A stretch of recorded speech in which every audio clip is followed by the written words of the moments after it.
What's going on, guys? Coach Matt and YouGoProBaseball.com. I'm here with the man Nick Shaw, former professional middle infielder. In this video, we want to talk about 5 verbal cues as a coach you can use and say to your players, infielders, to help them become better infielders. These are things that not only will spark their mind to do the right thing, but help them become better, because these are all things that are needed within the fielding technique, right? Yes. What do you got? Yes.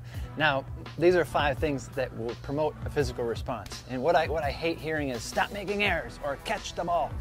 A lot of times as an infielder, especially when I was playing, I didn't know why I didn't make the catch clean. Okay, so it's not as much as screaming certain things at them. Give them 5 physical cues that will promote a response that will help them field the ball correctly. Okay, and the first one is bill of the hat. Okay, and what I mean by that is, or you can say, show me the bill of your hat.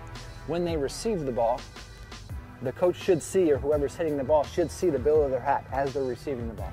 Now, if we do it the wrong way, you'll see their face, okay? And you see this habit quite a bit where they're pulling their head off the ball. So if you have a kid that's pulling their head, just tell them, show me the bill of your hat when you're catching the ball. Boom, okay. Now the second one is fingers down. And what I mean by that is, if we catch the ball correctly, the fingers aren't going to be pointed out, okay? The way I describe it kind of the best is, if I was going to hit you a ground ball or roll you a ground ball barehanded, would you go like this to catch it, or would you put your fingers down? Okay, and a lot of kids will say, well, I don't want to go this way because the ball will jam up my fingers, so hands down. The other thing it does is it keeps this arm pretty loose, okay? A lot of times I'll lock my wrist out if I go straight out, and this will get really hard, okay? What I want is a little angle here in the back of the hand, fingers facing down, and it also opens up glove space, okay? Fingers down, I have the entire glove to stop the ball. Fingers up or out, I close glove space pretty quick, okay? Number 3, get to the right, okay? And you probably hear this over and over and over, fielding the baseball. I'm not gonna dive too far into it, but to give our infielders some momentum to my left, to where I'm throwing, and to create a little angle with their eyes, as soon as the ball is hit, I wanna get a little bit to the right of the ball, okay? Yes, I wanna keep the ball within where I'm gonna catch, within my stance, okay? I don't wanna completely clear the path of the ball with my entire body, but I do wanna get to the right of the baseball and attack through with the left leg working through the baseball, okay? So number 3 is get to the right. Number 4, take your left foot or head, okay, through the baseball. As I catch the baseball, I don't wanna be stationary, all right? A lot of guys I've worked with, I did it as well. Weight will get to my heels, I'll stop, and I won't have any momentum through the baseball. I have to catch with hard hands and stationary feet, then get momentum that way, okay? So get to the right, work at the head or the left foot, whatever makes sense to the infielder. It's the same thing, same concept. Working those things through the baseball on the catch and making a throw. Last thing is loose hands, okay? Everything I do, I want it to be loose.